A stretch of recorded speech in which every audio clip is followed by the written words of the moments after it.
दोस्तों, हम लोगों को हमेशा लगता है कि पुण्य कर्म करने वालों को स्वर्ग की प्राप्ति होती है तथा पापी नीच क्रूर लोगों को नरक में जाना पड़ता है। लेकिन आप गलत हैं। इस कथा के माध्यम से हम आपको बताएंगे कि स्वर्ग में जाने का असली हकदार कौन है और वह कौन से कर्म हैं जिससे आपके सारे कष्ट और पाप समाप्त हो जाते हैं। तो आइए दोस्तों, जानते हैं इस पवित्र कथा के माध्यम से। दोस्तों, एक बार धरती लोक पर 4 व्यक्तियों की मृत्यु एक ही साथ हुई थी। वे सभी लोग विचारों में अलग अलग और अलग अलग प्रदेश के रहने वाले थे। केवल संयोग से ही उन चारों का अंत एक ही समय पर हो गया था। एक ही समय पर यम के दूत उन चारों को लेने के लिए आए थे। मरने वालों में एक तो किसी प्रदेश का राजा था, दूसरा बड़ा धनी व्यापारी था, तीसरा एक पूजा पाठ करने वाला पंडित था और चौथा गरीब मजदूर था जो दिन भर मेहनत करके अपने परिवार का पालन पोषण करता था। चारों की आत्माओं को लेकर यमदूत मृत्यु के देवता धर्मराज की सभा में आकाश मार्ग से लेकर चारों आत्माओं को जा रहे थे। जब यमराज दूत उन चारों आत्माओं को लेकर यमराज के सभा में पहुंचे तो उनके सम्मुख जाकर खड़े हो गए। वे चारों सोच रहे थे कि कौन स्वर्ग में जाएगा और कौन नरक में जाएगा। यमराज अपने आसन पर विराजमान नहीं हुए थे। उससे पहले ही चारों आपस में बातचीत करते हुए स्वयं को ही स्वर्ग का मिलना चाहिए। ये कहने लगे। सबसे पहले राजा कहने लगा, देखो, मुझे तो धर्मराज पक्का स्वर्ग में ही भेज देंगे, क्योंकि मैं एक विश्वविख्यात राजा हूं। मैंने अपने अनेक सद्कर्मों से धरती लोक पर अपना खूब नाम कमा आया है। चारों तरफ लोग मेरे अच्छे कर्मों की चर्चा करते हैं। कभी भी कोई मेरे द्वार से खाली हाथ नहीं गया। जो भी आया मैंने उसे इतना दिया कि वह जीवन भर मेरा नाम नहीं भूल पाया है। हर तरफ मेरे नाम का यशव गान हो रहा है। मेरे द्वारा लुटाए गए दान से लाखों लोगों को खाने को अन्न मिला और रहने को आसरा मिला। इसलिए मेरे कर्मों को देखते हुए धर्मराज मुझे पक्का ही स्वर्ग में भेजेंगे। दोस्तों, राजा की बात सुनकर वह धनी व्यापारी कहने लगा, हे भाई, मैंने तो पृथ्वी लोक रहकर खूब धन कमाया और उस धन से मैंने लाखों लोगों की सहायता की है। मैंने अपनी कमाई का 11वां हिस्सा सदैव दीन दुखियों की सहायता में उपयोग किया है। मेरे शुभ कर्मों को देखते हुए धर्मराज मुझे ही स्वर्ग में भेजेंगे और यह बात मैं पहले से ही जानता हूँ। व्यापारी की बात सुनते ही पंडित जी कहने लगे, अरे भाई, क्यों फिजूल की बातें कर रहे हो? स्वर्ग में जाना कोई आसान काम नहीं है। स्वर्ग में जाने के लिए दान के साथ साथ पूजा पाठ करना पड़ता है। इसलिए स्वर्ग में प्रस्थान तो मैं ही करूंगा, क्योंकि मैंने भगवान का खूब पूजा पाठ किया है। पूरा जीवन मेरा पूजा आराधना में बीता है। मेरे शुभ कर्मों के कारण मेरे लिए ही धर्मराज स्वर्ग का दरवाजा खोलेंगे। यह बात मैं अच्छी तरह से जानता हूँ। जब इस प्रकार तीनों ने अपनी अपनी बातें की और अपने अपने विचार रखे, फिर वह तीनों लोग उस चौथे व्यक्ति मजदूर की ओर की देखते हैं कि अब यह क्या कहता है। क्या इसने भी कोई अच्छा काम किया है या नहीं, या फिर इसका पूरा जीवन मजदूरी करते हुए दूसरों के अधीन रहकर ही बिता है। मजदूर उन सब की बातों को चुपचाप नीचे नजरें झुकाए खड़ा सुनता रहा और वे तीनों बड़े गर्व से अपनी प्रशंसा में झूठे थे। तभी धर्मराज अपने साथी चित्रगुप्त के साथ दरबार में हाजिर होते हैं। चित्रगुप्त के हाथों में एक मोटी सी किताब थी जिसमें समस्त प्राणियों के कर्मों का लेखा जोखा लिखा था। धर्मराज अपने आसन पर विराजमान होते हैं। उसके बाद चित्रगुप्त ने राजा को अपने पास बुलाया और उससे पूछने लगे कि तुम बताओ, तुम तो धरती पर बड़े ही विख्यात राजा थे। तुमने अपने जीवन में कौन कौन से शुभ कर्म किए हैं तथा कितने लोगों को दुख दिया है, कितने लोगों का भला किया है। मैं अपनी पुस्तक में देखकर यह फैसला करूंगा कि आप स्वर्ग में जाने के अधिकारी हैं या नहीं। तब बड़े गर्व के साथ राजा अपने कर्मों को बताता है। हे भगवान, मैं एक बहुत बड़े राज्य का स्वामी था। मेरा राज्य बड़ा ही समृद्ध और खुशहाल था। मेरे राज्य में दिनहीन गरीब लोग बहुत ही कम थे। सब मेरी छत्रछाया में बड़े आनंद के साथ जीवन यापन कर रहे थे। मैंने अपने राज्य के लोगों को किसी चीज की कमी नहीं होने दी। मेरे यहाँ हर भूखे को भोजन मिलता था। लाखों की धन मोहर उन्हें रोज दान में दी जाती थी। प्रजा के लोग मुझसे बहुत खुश रहते थे। दिन रात में यही मेरे जीवन के अच्छे कर्म हैं। राजा की बात सुनकर चित्रगुप्त ने अपनी पुस्तक उठाई और उसमें देखने लगे। पुस्तक में देखकर उन्होंने राजा को बताया कि तुम जो कह रहे हो वह सर्वथा सत्य है। तुमने अपनी प्रजा को बहुत सुख दिया है, परंतु इसके साथ साथ तुमने बहुत बड़ा अपराध भी किया है। तुमने अपनी राज्य की सीमा को बढ़ाने के लिए जितने युद्ध लड़े हैं, उन युद्धों में हजारों लाखों की संख्या में सैनिकों ने अपनी जान गंवाई है। उन सब की मृत्यु का कारण तुम बने हो।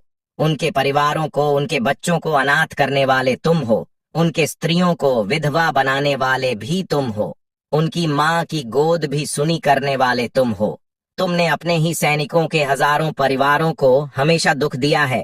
युद्ध लड़कर राज्य बढ़ाने से अच्छा था कि तुम अपने पड़ोसी देशों से मित्रता करके उनके साथ व्यापार बढ़ते।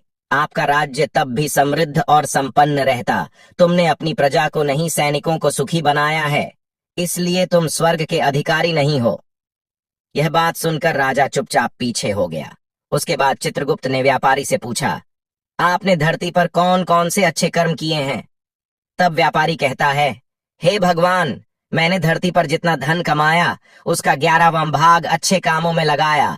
लाखों लोगों को भोजन कराया, कई आश्रमों को दान दिया है, कई बेघर लोगों को अपने धन से भर दिया है, कई शहरों में मंदिरों का निर्माण कराया है, कई जगह पर धर्मशालाएं बनवाई हैं, प्रत्येक तीर्थ में भंडारे करवाए हैं। यही मेरे जीवन के अच्छे कर्म हैं। व्यापारी की बात सुनने के बाद चित्रगुप्त ने अपनी पुस्तक खोली, जिसमें उसके जीवन के सारे अच्छे बुरे कर्म लिखे हुए थे। चित्रगुप्त ने बताया कि देखो, तुम जो कहते हो वह सत्य है। तुमने धरती पर खूब दान धर्म किया है, पर तुम्हारा पाप यह है कि तुमने धरती पर जो दान धर्म किया है वह तुमने उस पैसे से किया है जिसको कमाने के लिए तुमने बहुत झूठ बोला है। तुमने बहुत ठगी की है, कई चीजों में मिलावट करके बेचा है, नकली चीजों को असली के दामों में बेचा है। कितने व्यापारियों को रास्ते से हटाया है तुम्हारे इन कर्मों से अनजाने में। कितने लोग बीमार होकर मार गए हैं, कितनों ने आत्महत्या कर ली, कितनों की मेहनत का पैसा तुम्हारे पास चला आया। उन सब लोगों की बद्दुआ तुम्हारे साथ हैं। तुमने जो कुछ भी अच्छा काम किया है वह कर्म शून्य हो गया है, इसलिए तुम्हारे पास भी तुम्हारा कोई शुभ कर्म नहीं है। तुम स्वर्ग में जाने के अधिकारी नहीं हो। चित्रगुप्त की बात सुनकर व्यापारी भी बड़ा उदास होकर पीछे हो गया। उसके बाद पंडित जी को आगे बुलाया और पूछने लगे, तुमने अपने जीवन में कौन से अच्छे कर्म किए हैं? तब पंडित जी कहते हैं, हे भगवान, मेरा पुण्य यह है कि मैंने हजारों लोगों को ज्ञान दिया है, हजारों यज्ञों के अनुष्ठान को संपन्न कराया है, हजारों के घरों में पूजा पाठ कराया है, दिन रात मैंने ईश्वर का जप तप किया है, हजारों कन्याओं का विवाह कराया है, लाखों पिंडदान श्राद्ध कराए हैं, अनगिनत लोगों को मार्गदर्शन किया है। इससे ज्यादा शुभ कर्म और क्या हो सकता है? तब चित्रगुप्त अपनी पुस्तक में देखकर बताते हैं, हे पंडित महाराज, आपका कहना सत्य है। आपने वास्तव में हजारों लोगों को ज्ञान दिया है, लेकिन उस ज्ञान पर स्वयं कभी अमल नहीं किया। आपने सैकड़ों यज्ञ पूजा अनुष्ठान कराए, पर उसको निस्वार्थ भाव से किया गया, कोई कर्म नहीं था। तुम हमेशा से धन के लालची रहे हो, इसलिए तुम स्वर्ग में जाने के अधिकारी नहीं हो। अब तो उदास होते हुए पंडित जी भी पीछे हो गए। अब बचा केवल मजदूर, वह मजदूर ये सब देखकर बड़ा हैरान था कि अब तक वह जिनको इतना महान समझ रहा था, उनमें से कोई भी स्वर्ग का अधिकारी नहीं रहा। तो मैं कैसे स्वर्ग में जा सकता हूँ? मुझे तो स्वर्ग की कल्पना भी नहीं करनी चाहिए, क्योंकि मैं तो कभी पूजा पाठ, जप तप या दान करने के लायक भी नहीं था। तो शुभ कर्म कहाँ से करता? मैं तो मेहनत मजदूरी करके सारे जीवन अपने परिवार का भरण पोषण करता रहा। वह मजदूर यह सब बातें सोच ही रहा था।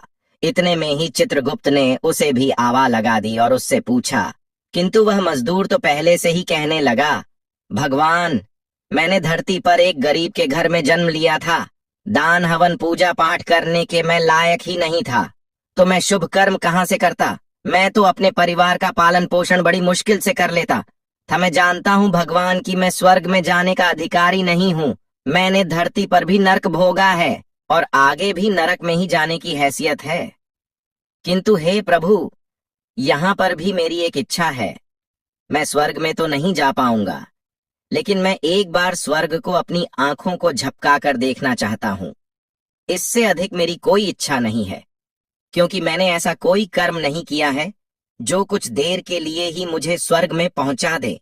मजदूरी के बाद लोगों की सेवा के लिए मेरे पास समय नहीं बच पाता था। बचा हुआ समय मैं अपने बूढ़े माँ बाप की सेवा में लगा देता था। उनके लिए उन्हें खिलाता पिलाता, उनके वस्त्र बदलता, यही मेरी दिनचर्या थी। मुझे तो मंदिर में जाने का भी अवसर नहीं मिलता था। मजदूर की बात सुनकर चित्रगुप्त ने अपनी पुस्तक में देखकर पूछा, हे मानव, तुम ध्यान से सोचकर बताओ कि तुमने कभी तो कोई शुभ कर्म किया होगा। तब मजदूर अपने पूरे जीवन के घटनाक्रम को याद करता है। तब उसे याद आता है कि एक बार उसे बहुत तेज भूख लगी थी। वह रोटी खाने के लिए बैठा ही था, कितने में वहां एक बहुत ही कमजोर बीमार कुत्ता टहलता हुआ आ गया, जो ठीक से चल भी नहीं पाता था। वह आकर मेरे सामने बैठ गया और मेरी रोटी की ओर गौर से देखने लगा। मैं समझ गया कि वह कुत्ता बहुत भूखा है। मेरे अंदर से आवाज आई कि बेजुबान जानवर को छोड़कर तू अकेला कैसे खा सकता है। मैंने वह रोटी स्वयं ना खाकर उस कुत्ते को खिला दी। उस दिन मैंने पूरे दिन भूखे पेट रहकर ही काम किया था। मजदूर की बात सुनकर चित्रगुप्त मुस्कुराए और उसका हाथ पकड़कर बड़े सम्मान के साथ उसे स्वर्ग में लेकर गए और बोले, वास्तव में आप ही स्वर्ग में रहने के अधिकारी हो। प्राणी, यों पर दया दिखाना ही सबसे बड़ा शुभ कर्म है। मनुष्य जो भी कम निस्वार्थ भाव से करता है, वास्तव में उसका ही उसे सबसे बड़ा पुण्य मिलता है। निस्वार्थ भाव से किया गया जन कल्याण के लिए एक छोटे से छोटा काम भी आपके सैकड़ों पापों को नष्ट कर देता है। लोगों से लालच, मोह और स्वार्थ के वशीभूत होकर किया गया शुभ कर्म भी फलदायी नहीं होता है। इसलिए ध्यान रहे, जीवन में अच्छे कर्म अच्छी भावना के साथ करना चाहिए। ऐसा नहीं होना चाहिए कि आपने किसी से धन छीनकर या चुराकर कर्म में लगा दिया हो तो वह धन आपको कभी नर्क किया हो और बाद में उसी धन को दान पुण्य में जाने से नहीं उभर सकता। दोस्तों, स्वर्ग में वही व्यक्ति जाता है जिसने निष्काम निस्वार्थ भाव से प्राणियों की सेवा की हो। भले ही उसने जीवन में एक पैसा भी दान ना किया हो, पर वह जिस लायक था, अपनी सामर्थ्य के अनुसार उसने निस्वार्थ भाव से जो भी काम है वही उसकी मुक्ति का रास्ता तय करता है। तो आशा करते हैं आपको यह कथा अवश्य ही अच्छी लगी होगी। अगर दोस्तों कथा आप लोग को अच्छी लगी हो